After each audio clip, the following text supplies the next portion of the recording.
live to AyAyAy AI. Ay, ay, ay, ay, ay. There's that Welcome, coffee. Steve. That's the Sunday coffee. morning. Steve, how do you say AyAyAy AI? How do I say "ay"? Oh man, probably a lot closer to yours than Lucky's. I don't have quite that pitch that he does. Yeah, that's okay, brother. You can give it a swing or not. At the end, it just kind of helps us kind of get started, gets the juices flowing. It's That's right. early Sunday.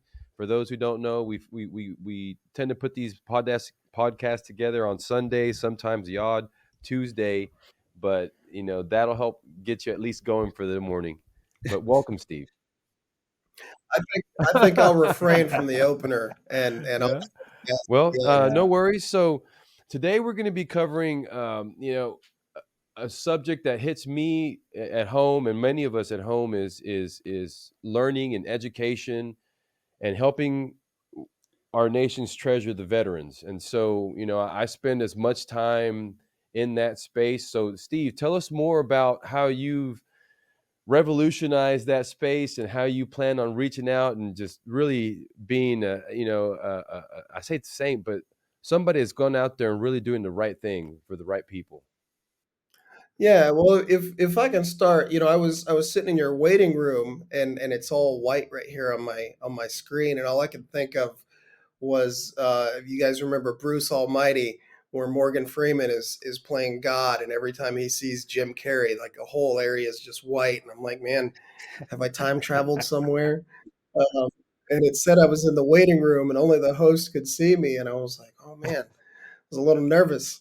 Um, so yeah, I'm a vet myself. A little bit of a tech background. Um, I started out in the military in communications, but very quickly switched to technical engineering, and I did that for about 7 years. And then I switched jobs again. I became a crypto linguist, which is a lot more technical than you would think. I spent the next 7 years of my career working for the NSA. So a pretty solid background in tech, and I had a little bit of a head start compared to some. But when I retired, I went back to school, got my bachelor's in programming, got my master's in programming, and a good friend of mine, I saw a post on LinkedIn, and she was mentioning something about people being in tech and getting interviews, and I said, "Man, I'm sitting here at the end of my master's degree, and I've sent out hundreds of resumes, and I can't get anybody to give me a phone call back, an email back." And she said, "Hey, you need to call my brother," which was fortunate for me because I already had his number in my phone. He and I had met several years earlier. So I gave him a call, and he introduced me to VetsinTech. And he said, "Hey, do you want to shadow this course and see if you might be interested in teaching it?" And I said, "Well, what is it?" And he said, "Well, it's a web development course. We teach the basics of web dev." And I said, "Sure. I know that stuff like the back of my hand. Absolutely." And so I started out teaching for Vets in Tech, as a part-time gig to, just make a little extra money while I finished school. And they brought me on full time to be the education coordinator after I finished my master's. So I've been with Vets in Tech full time now for almost a Wow. year. Yeah. Yeah. Yeah, man. I want to draw the dotted maps here, right?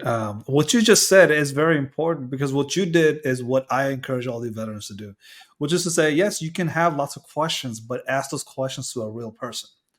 Don't get stuck in your own head thinking like I have all these questions and there's no answer. No, the answer is with the people. And if you get into the technology world, one piece of the acronyms that you come across is PPT. I don't know if you will come across it often, but PPT is not PowerPoint. PPT is people, process, and technology. And that's how the whole world works, actually. If you think about it, people, process, and technology. You cannot develop a technology unless you have a process. You cannot have a process unless there's a people driving that process to develop the technology. So it's PPT. So when you're a veteran, when you're a military veteran, you just have to do that first piece. You always have to reach out to the people. not necessarily the crowd that is in the same confusion stage as you are, but you have to reach out to the crowd that already has been through that stages of, I've been through the confusion of military transition. I mean, look, I've been out of military for the last 8 years. I'm still transitioning. I still don't know where I want to be. I still don't know where I'm heading in life, except for this podcast. I'm very sure this is my favorite piece of it.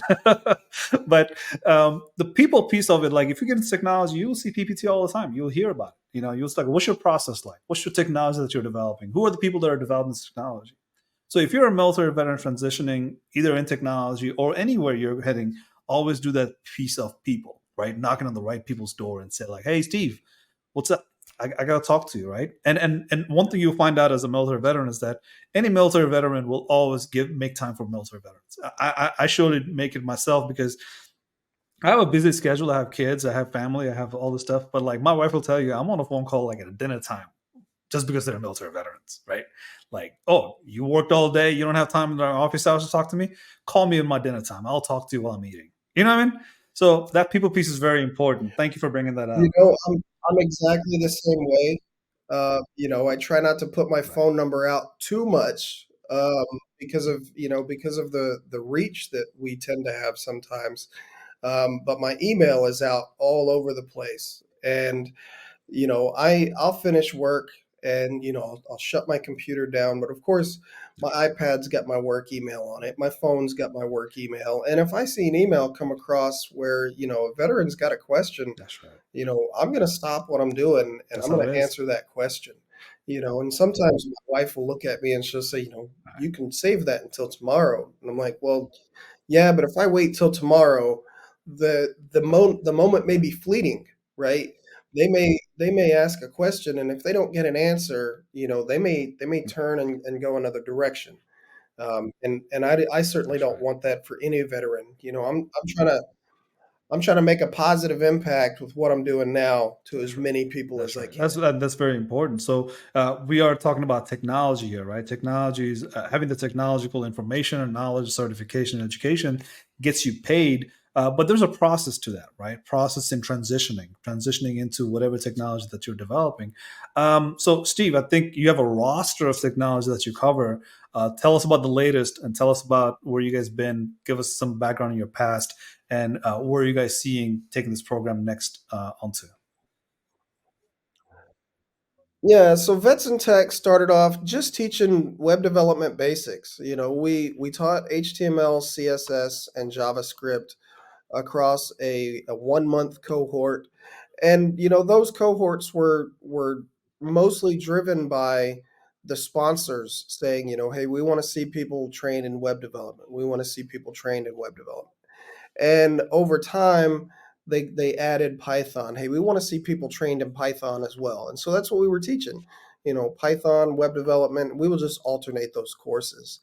But as the company grew, and sponsors would say, hey, we want to see this certification or that certification, we've since added Security Plus to our roster. We've added Palo Alto Networks, not only as a training partner, but for Palo Alto certification and firewalls. We teach Net Plus, we teach A Plus, and we've now begun teaching AWS, everything within the AWS cloud. We start off teaching certified cloud practitioner. We teach security specialty, and beginning in November, we're going to start our very first solutions architect cohort. Lucky. Wow, that is a lot of certifications, and the thing is, you grew it. It some what I've noticed is it depends on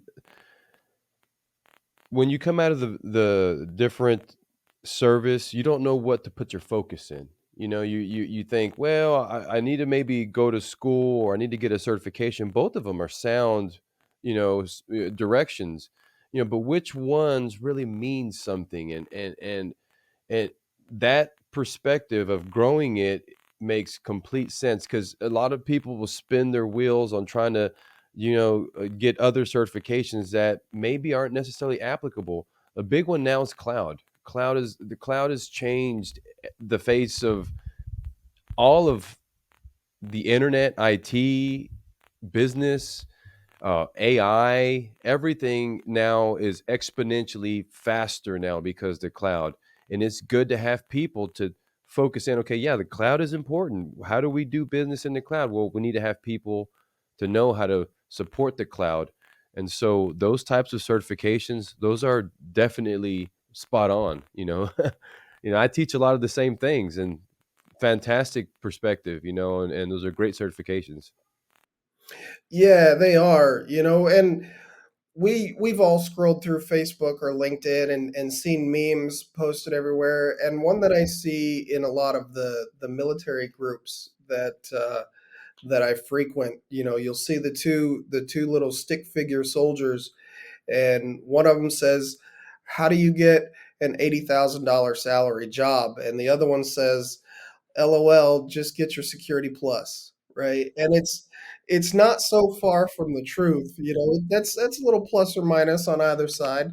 But that is that one's a great start. But one mistake that I see made pretty often among the veteran community, and I try to coach them against doing this, is they will earn, five, six, or seven basic certifications at the very bottom that covers a wide range of things. And what I try to coach them into doing is pick a tier that you want to work in or you think you want to work in, and work your way up that ladder of difficulty rather than across the rungs of difficulty. Because once you start earning certifications that increase in difficulty, you kind of make yourself more impactful in that Yeah, higher I up think market. this is the step by step process, and to be honest, the Security Plus is a door opener, right? As soon as you sit behind a keyboard, there's no Security Plus knowledge that you can just start punching in, right? You actually have to know what to punch in. You have to know how to use the keyboard in order to get to the screen that you have to be in order to do your security work, right? So I think the security is definitely the first ladder, maybe the door opener for you, but you have to have some Linux background, right? You have to do some Linux understanding. So, if you understand Linux, that means you're punching the codes in, punching the numbers in, right? Or you at least know, even if you don't know, you know how to use the interface, the user interface to do your security work that you have to do, which pays you, say, 80K a year. I, I'm very glad that we are talking about the certifications because, like you said, that wide range. Hey, look, if you do A plus, most likely they're going to put you behind the keyboard, as in they're going to have you fix the monitors and the PCs and so on and so forth. And if you know that's not what you want to do, yes, of course you got to talk to Steve and say, Steve, what's my roadmap like, right? Where do I end up in if I want to end up in a PhD in Cambridge? Well, let me tell you, sir, you don't want to start off with an A plus, right? It's going to take you a while. And so these are the roadmaps that Steve and other professionals like Lucky will be able to give you. And if I may, give you like a roadmap that starts from Security Plus or starts from A plus, wherever it is you start. If you start thinking that the way you have been told by somebody who's been in a professional world for the last 30 some years, the next 30 years is not going to be the same. Next 30 years will have to be a little bit more innovative on your part, right? If you're a military veteran, you're thinking about the roadmap, you have to say like, okay, I got the cloud certifications that I know I want to get. I have A plus certification now. I will get Security Plus somewhere in the middle.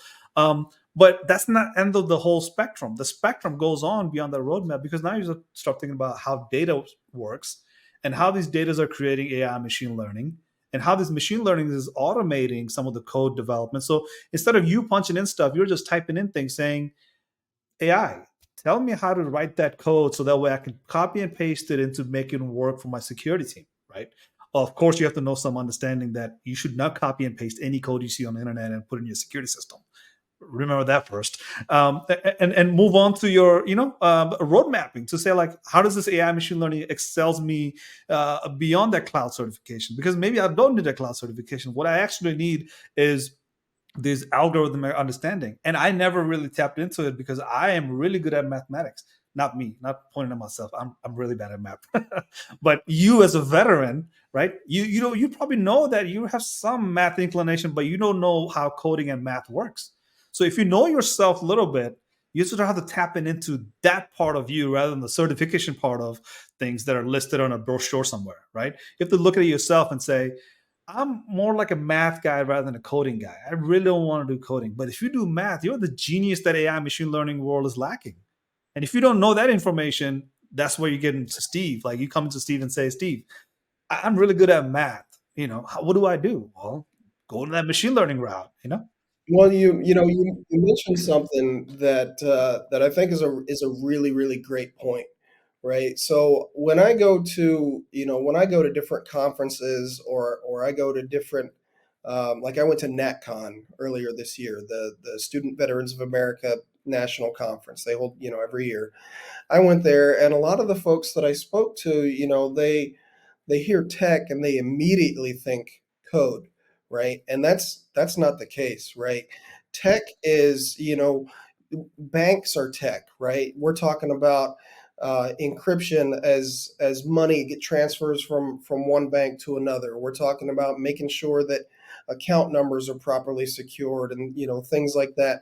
That's not necessarily code. You can work on the security side of that. If we're talking about logistics, right? Absolutely, logistics is loaded with tech, right? So you could have a supply clerk coming out of the military, and jump immediately into tech in logistics, right? Because more and more now, tech is in every single industry, and it doesn't have to be sitting at a keyboard writing code, but working in those tech related fields are going to, they're going to make you much more secure financially than cranking wrenches at a garage, or finding one-off gigs of flipping burgers at this place or changing tires at another place.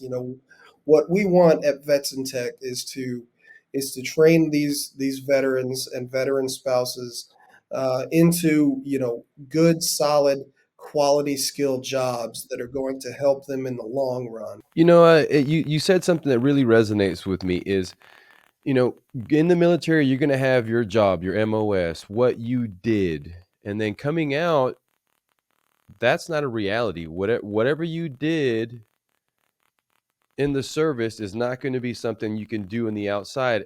But I tried to work with the veterans to find a common ground. Look, if you were a mechanic, trust me, brother, you know how to troubleshoot a car. You can troubleshoot programs. You can troubleshoot incidents. You can troubleshoot security scenarios. It's all the same thing, brother. And as long as we can find a common ground and help them, and then there's going to be okay. There are some certifications that are entry level that help you understand all the different facets of security where you can identify a role that you belong. If you're not super technical, you're more administrative, there's administrative jobs like information security officer, auditor. Those are positions that some auditor can be technical, some of them not so. Policy, at the end there's positions for people that security will that you can be a coder, you can be a developer, you can be a security guy, you can be a pen tester. The sexy stuff is the hacker stuff, of course, but all of it at the end, there you have to be able to walk and identify which areas are, because I'll give you an example. I have a class of 30 students. you know Out of those 30 students, not everyone's going to be a pen tester, and I try to explain that to everybody. Look, there's roles. Everybody here serves a role. You're never going to be on an island where you're trying to solve the world's hunger all through some kind of code or some kind of solution. No, you're going to have a team of guys with you. You're always going to have people supporting you. You're always going to be part of an organization. You're always going to be part of not just a team, but people supporting an effort. So at the end, you're just part of a machine. No, there's going to be a role that you belong in. And so identify those, like you said, those strong points. Where do you fit? Well, and let me when you say your role, trying to find where your strengths are at, something that we've added to our toolbox, this year with Vets and Tech, in one of our partnerships, we actually have a skills IQ that we can actually run you through to see where your strengths are. I may get an email from somebody saying, "Hey, I want to learn to write the slickest Python code that there is, right? I want to do one line applications and just have it work, right?" And that's not reality, right? reality is, let's see where you're strongest, right? So they can reach out to me, and I can give them, I can give them a license on this platform that we use, and I say, hey, try to take these different tests in the different areas that you think might interest you, right? And where you come back strongest, that's where we're going to start your roadmap, right? We're going to start there, and we're going to build a pathway for you to get into tech.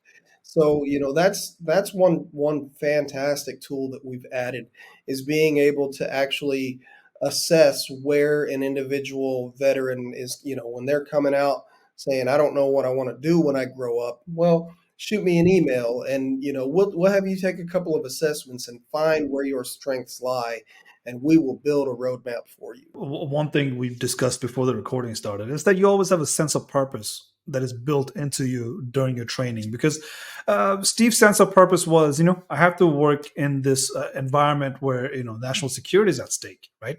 Sense of purpose, everybody has a sense of purpose built into it when they go through the military training. My sense of purpose was physical security. Look, my transition from physical security and Steve's transition out of military into technology has been two different paths, right? But all comes down to the fact that your sense of networking, right? Who are you asking those questions, and how many people are you gathering this information from and building it for your purposes is the hardest part of your journey, right? Is because you have to really rely on yourself. If you rely on other people, you get somewhere. But if you rely on yourself, you'll get somewhere where you really need to be at, right?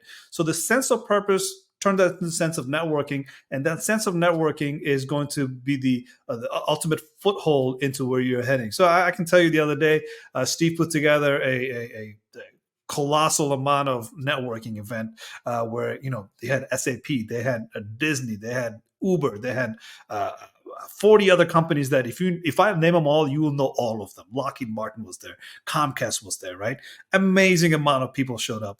And that's good, because now you're seeing how many people are actually interested in networking with you, because you put your foot forward and you're asking the right questions to the right people. And the reason I bring that scenario up is because I remember 8 years ago, 8 years ago when I first got out and started my military transition, I was unemployed for 11 months, but just relied on myself and relied on my network. And one of the network member I met 8 years ago from SAP, he was in that program that Steve put together, and I was just static. I was like, "Oh my god, Adolphus is here! Like this guy, I met him 8 years ago, and he still is networking for the military veterans." So the sense of networking inside of the military veterans community is strong. And I know Adolphus was in that networking event because he's a West Point graduate, he's a military vet himself, and he's really interested in helping other military veterans get to a point like I have. Like I've gotten to a point where I know and dream about data now, versus how 8 years ago I could barely even spell data. Right? I probably called it data back then rather than data. Just kidding. So the sense of networking, bring that on. Like rely on yourself a little bit more, and then you'll be able to not only answer what Steve is asking you as far as the question goes, but you are able to find that little niche that you will be able to say confidently, look, I don't know nothing about that niche, but I'm going to go after it, because I'm relying on myself to say, if I don't like it, I will always come back to the point one, right? I will step back a little bit and step forward again, right? And I'll give you one example. I think we can all go through our life experience and talk about these.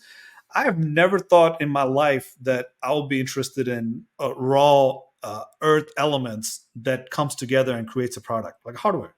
And Lucky's laughing because he always hears me talk about hardware, and he's like, "This guy, where does he get this hardware information about?" But that's what I'm interested in, right? Like I really care about the elements that goes into your hardware, and how the shortage of these elements could create a havoc in our logistic of our country's supply chain, right?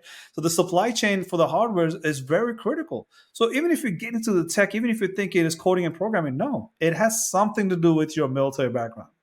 It will. Like we can connect the dot in technology with your profession, but you have to rely on your sense of network, rely on yourself, and reach out to Steve or somebody like Steve and have them explore with you what it is that you want to do in life and where it is that you find most passion in, you know?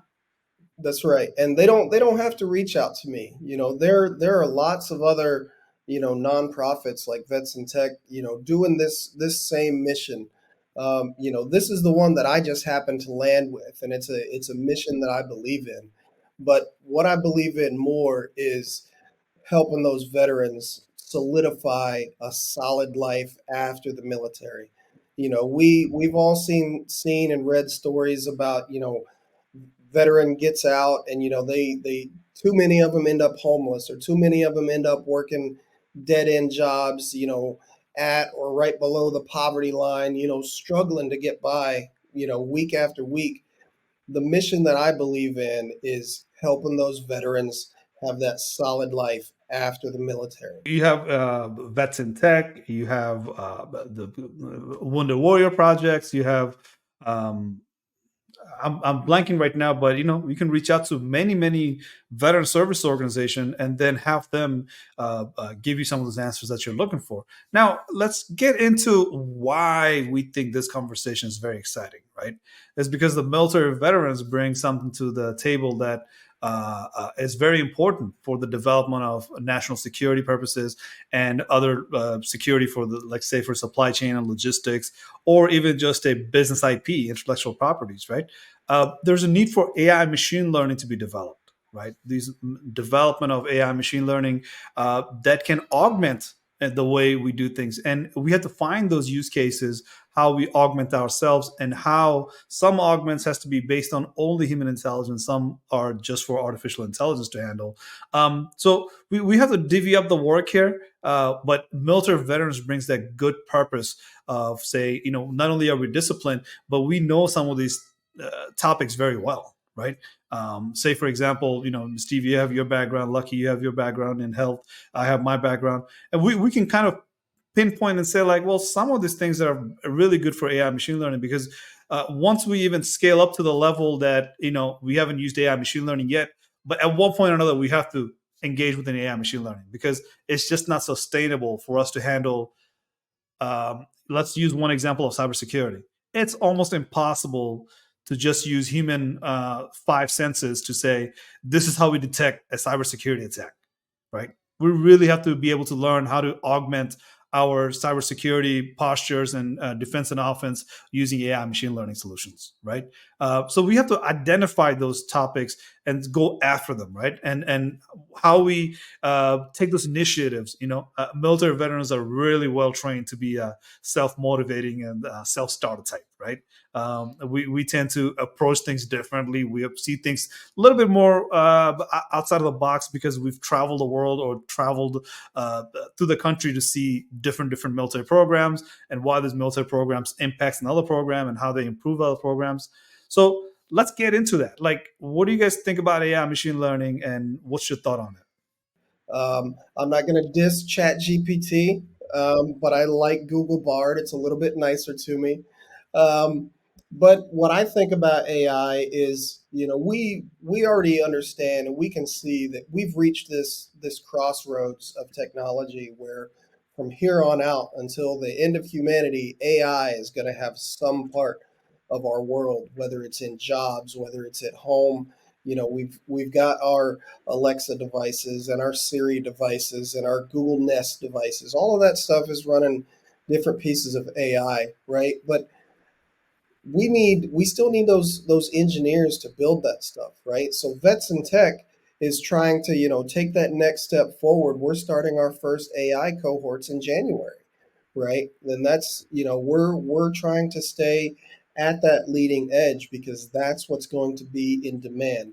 We don't want to train now for yesterday's jobs. We want to train now for the jobs that are going to be sustainable, and what we can see is the visible future. Yeah, absolutely. And the Lucky and I, we talk about AI machine learning a lot, and one things that we've always seen is not really anything will be replaced or gone completely, right? We will still have to use coding and language, programming language, to speak to the system that is the hardware, that we have to speak to the hardware, and then how the hardware processes that data, and we will have that somewhere in the mix. It's just that we won't literally direct ourselves into a blank screen that has code that you have to write in, right, and press enter to make that code work, right? It's more like you still have an interface that you'll tell the AI to say, hey, write that code and make this happen for me, right? And AI will work with the coding, and AI will work with the hardware and have the hardware process or execute a command, right? So even if you are thinking like, okay, I'm more like a coder guy, I'm not into AI machine learning, or you're thinking like, okay, I need to learn how to code first in order to do AI machine learning. There's so many ways to come at it, right?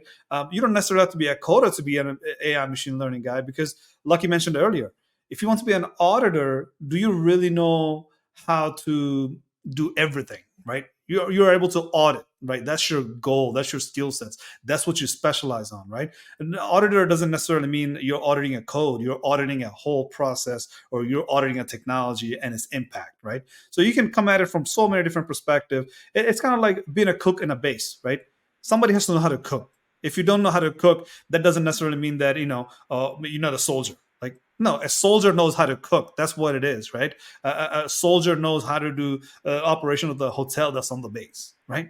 Everybody's a soldier, but everybody has their own operation, and that operation means the total operation is more precise, and it doesn't have that much of a lag behind it. So it's same with AI machine learning. Even if you don't know how to code, even if you don't know technology, you can still contribute a lot with your knowledge base for AI machine learning development, AI machine learning monitoring, AI machine learning scalability, and its impact. So many different ways you can come at it. I see a lot of I do a lot of searching online for job posts, not because I'm looking, but because I have to watch these market trends. And I see a lot of job posts, and I see a lot of training posts, right? And what I'm seeing more and more is prompt engineers, right? We want people that are trained in prompt engineering, right? Or we want to train you to be a prompt engineer. Now that's not a person that's writing code. That's a person that's figuring out what things to say to that model to get it to output certain results, right? And so that's not code at all, but that is still very, very much involved in the technology. Go ahead, Lucky. Yeah, I apologize for that weird technical issue, but what really resonates with me is what you guys have brought up, and you guys hear me okay? Yes. Yep. Is that Yep. and it's not that I'm biased, because I am biased, but I'm also a realist. Okay, I've seen the over the past 3 to 5 to 10 years the type of professionals that are applying to jobs. And I've been training professionals for a while, and it just, to me, when you're a veteran, you come out more prepared. You're mentally more prepared to work than the individuals. And it's not taking it away, but we've had a long, it feels like a sabbatical. Everyone's been working at home. Everyone thinks that this world that we're in is reality, and the reality is that no, it's not. We're supposed to be working. We're supposed to be going into the office. We're supposed to we as individuals, we're not supposed to be sitting back waiting for something to happen. And that's the mindset of a lot of the people out there now. They expect remote jobs. When you're a veteran, you're, like you said earlier, you have a certain expectation in life. You've moved, you don't, that's not a big deal to move. That's just it.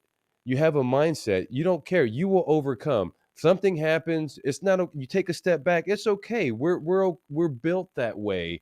We're built to overcome, and that's a mindset that in today's, when it comes to people, even if you don't know, you'll figure it out, and that's That's right. tough to find. And so a lot of people that I hire are veterans. Well, I work for the VA, but outside of that, a lot of people that I look at when I'm hiring people, I'm looking for veterans only because I know they're ready to hit the ground running, and that's just the truth. There's nothing there's and it's an unfortunate bias, but it's the truth. I look Right. for people that are willing to get the job done and know, at some cases they don't have all the right answers, but they'll figure it out. And That's that's right. what I'm looking for. And that's the type of people that veterans, that's, when they come across, that's what I see. Anyhow. Well, AI is all about weights and biases, right? That's what makes it work. I'll give you a great example. My as I told you guys just a few minutes ago before we started recording, my wife took this internship job, and on day one, she knew absolutely nothing, but she sat down in the office that they gave her. She started opening up manuals and started asking questions. What's this mean? What's that mean? Right? That's that mentality that a lot of veterans are going to have, right? They don't necessarily need to wait for instructions. They know that they're there for a reason. They're there to get a job done, right? Training may not start until 5 o'clock, right? But if I'm here at 4:30 and I can open up a book and start reading and gathering information, right? That's what a veteran is more likely to do than non-veteran counterparts, right? And it's, as you said, it's not taken away from people that have never served. There are plenty of great people that have never served, but that veteran mindset of being ready when it's time to be ready. We don't need to wait for instructions. We're going to start right away, and we're ready to go as soon as And, you step and in I the think door. Lucky mentioned hiring people, and Steve, you also mentioned the mindset. Now let me back it up a little bit more, saying that the added value here is that when you have great motivation, like sense of purpose, right? You have to back it up with some piece of paper, right?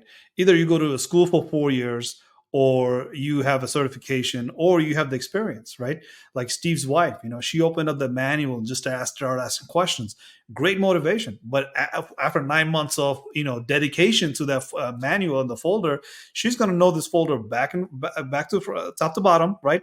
All of it, and then somebody's going to stamp her a piece of paper and say she's been certified, she's put in her time, she knows what she's talking about. So it's just not just a military veteran thing. It's more like everybody has to go through that process. That's the process piece of it. If you're the people, you have to learn the process, and that process will take you to the technology or solution or service or whatever that is you want to do, right? So it has to always be backed by a certification, education, diplomas or degrees or whatever the case is, or an experience that says, if you call me, I'll pick up the phone, and as a manager, I'll tell you, yes, Steve's wife has done these things, right? So I think it applies for everybody, but for military veterans, you have to think about it from a perspective of you already have a manager that somebody can call up and say, like, what's this veteran's work ethic like, right? And you have DD 214. You have that piece of paper that says not only do you have experience, but you've been certified on some of these things, right? So you can use the certification. And education wise, I think if you go to a boot camp, I think majority of the uh, uh, branches, if you go to a boot camp, it comes with a certification and education piece. As in, like, part of my education was criminal justice. So that came from Air Force, community colleges of Air Force. So just because I went to the boot camp, I was able to take my credit and convert them into a credit for a university, right? So you get it, like certification, experience, and education. It comes with military veterans, all three of them, and it has been done for you while you're in the service. So when you get out of service, you have to utilize that. And not a lot of people have that. So it's not military veterans or disciplined and trained, hardcore, go getter. Yeah, those are all the skills that everybody needs, but you already have those backed up by pieces of papers and college credits and managers that can vouch for you, right? So yeah, I think you have to come from that mindset that you already have those pieces of papers, you already have those training, you already have those background, right? So yes, you are far more advantaged than somebody who hasn't, right? And who hasn't, they'll probably have to go through the same process as you, but you have that advantage to say, now how do I transform myself into this future of workforce, right? Because the workforce that I got into the military with, definitely by 2004, by the time I got in 2014, I don't even know what a workforce was. All I knew was military. So you have to think about that. Now you're a part of a workforce that is far bigger than 1 million people that serves in the US military at any given time, right? So you have to look at this from a full workforce perspective and say, how do I compete with the rest of the workforce? What sets me apart? Well, first thing, you're a veteran. It sets you apart. And then you have to start asking about certifications, right? So this is being an AI machine learning podcast. We'll, of course, talk about AI machine learning, but there's so many ways to come about it. But one thing I always say to anybody, even if you're interested in trucking, even if you're interested in supply chain only, and you're not really interested in AI machine learning at all, you're not interested in technology, I'll have to tell you, AI machine learning will impact how you perform your job in the next 10, 15, 20 years of workforce. And like Steve said, it could be like the rest of the humanity, right? For the rest of the humanity's history. So any career you pick, you have to have some AI machine learning understanding and say, how does this impact my next job? And how do I include that in my portfolio, if not include that into my knowledge base at minimum? So that way, when I see it, I can identify it and make decisions off of it and say, like, this is where AI will make the most impact, or this is how I will utilize AI to do my job in the future. That's all I got to say about that.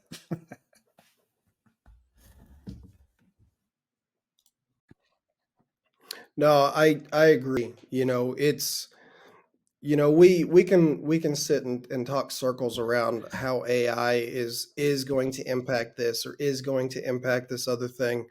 The point of it all is really you've got to prepare yourself, right? And that's why VetsinTech is doing what they're doing, right? We're trying to help those veterans be prepared, right? A lot of the students that I get through that come through our academy are still active duty. We'll take them, every one of them, right? Some of them are in Germany, some of them are in Turkey, some of them are, in Korea, and they'll say, "Hey, I'm not awake during the time the course is sessions recorded." Yep, they absolutely are, right? We have live instructors when you're in the classroom, but every bit of it's recorded, right? So they can still train even though they're not on, one of our US time zones, right? Because we teach from 5 to 7 Pacific for most of our courses, right? And that's not every soldier in the military. A lot of them are many, many other places, but they still take the time to train. And I tell every single one of them, I say, while you're training, while you're going through this cohort, you can reach out to me. I've taught this course before. I can answer any question you get stuck on. You can also reach out to your instructor, right? We make sure that our instructors are available for them. We make sure that our instructors hold office hours for those folks that need that extra one-on-one time. We're just trying to make sure that people are prepared and that we're doing our part to help them. Yeah, Just spending that 5 minutes, that person needs 15 minutes of your time will change your life, that's right. in some cases. And it's all about timing, just like you said. They may be going through an interview, getting ready the next day. They're reaching out because they're desperate. They have, and having that voice is to them. I know how it means. I know what it means because I know I can feel it. And then they come back, and when they go through and they get the job, it to me, I'm celebrating with them. So again, Steve, thank you very much for everything that you guys are doing. It's a fantastic job. Thank you guys. Hey, absolutely. And if you want to help, I'll drop you an email after we're done, and I'll get you onto our mentorship platform. We'd love to have your experience there. We're coming to the end of the podcast here, but quickly, you guys probably have a goal sheet set out for 2024. You mentioned AWS Solution Architect. I remember Palo Alto Firewall course that I was part of last year, free certification from Palo Alto Firewall. So, and if I go through your roster right now, I've seen like web development. I've seen some of these courses that is provided for free. And if I go through your website for 2024, what sort of things would I be expecting to see on the roster? Like, first of all, and majority of these courses are free. That's something you have to know. And I think Steve will probably talk about VetsinTech that's coming down the pipeline, but majority of these courses are for free. So if you're not taking advantage of it, I think, I don't think there's any alternatives to VetsinTech at this point. Like literally, I haven't seen anybody that's offering veterans this kind of courses for this low of a price. Yeah, so we partner with IBM, and IBM provides a huge cybersecurity set of courses that anybody that comes into contact with us can take for free. Microsoft has also very generously donated a lot of content that our folks can take for free. Coming down the pipe, as I said, we have AI coming in 2024, and we're working on a couple of things right now that we got to still keep under wraps. But there are a lot of, for anybody that's familiar with VetsinTech, there are a lot of really big changes, exciting changes coming for 2024. But the big focus for 2024 for us is going to be increasing our Python cohort efficacy, right? So we're looking to a stage 2 Python course rather than just a fundamentals, and we're looking to add AI to our portfolio. So those are the two big ones that I can talk about, but we definitely have a lot more coming. Other podcast episodes, we get bogged down by these technological things that we have to accomplish, right? So I always end it with like, AI, as in I'm just tired. Like just the planning 2024 is like tiring. Like, oh my god, I have to know all these technological things. I have to, and meet those challenges. But I think what excites me is that when you have to know the roadmap, and when you have to execute that roadmap of knowledge, just knowledge, you don't have to really execute anything other than just a learning. It's so exciting. It's so exciting because like there's technical challenges. I get it. There could be very energetic, sometimes very drowning, but at the same time, just to know that you have all this knowledge on your arm's reach, as in open up your laptop, Steve, and VetsinTech is right there and there for you. All you gotta do is click a bunch of times. You don't have to walk outside of your house to learn all this information. Like the accessibility of these information is super exciting. So, I like I am pumped, man. Let's go. Yeah. Ay, ay, ay, ay, ay. Ay, There ay, you go. ay. There you It go. worked. It That's how worked. you finish. I So love yeah, it. very exciting stuff. That's very exciting, Steve. So you know, uh, we are looking forward to having you back. Follow up and give hear some of those new interesting things that you guys are unfolding over at Vets in Tech, and we would love to hear more. And you know, just give us some guidance on how do we reach out to Vets in Tech, and what to do next. Call to action. Yeah, so for anybody that's looking for information, you can email me smarlow, marlow at vetsintech.co. If you put .com, Oh, I'm not going to get it. A lot of yikes. people make that mistake. Um, or you can reach out to our education director, Abdul Mansouri. It's Abdul Mansouri, Mansori at vetsintech.co. And we'd be happy to answer any questions that you've got. We have a new iteration of our website that's coming very, very soon. A lot of these changes are coming with, VetsinTech kind of molting off an old look and putting a new one on. So, if you've got questions, feel free to reach out. I answer every single email every single day. It doesn't matter if I have to work till 7, 8 o'clock at night. This is a mission that I stand behind. It's a mission that I'm proud of, and so I don't stop working at the end of the day until my day's work is finished. Amazing. Amazing. Lucky? Well, barring any more technical issues, you guys hear me okay? Can't hear you okay? Hey, Yes, again, sir. thank you. Fantastic mission, helping the right people. Thank you. Thank you, gentlemen, for having me on. Thank you, Steve. Until then, we'll see you soon.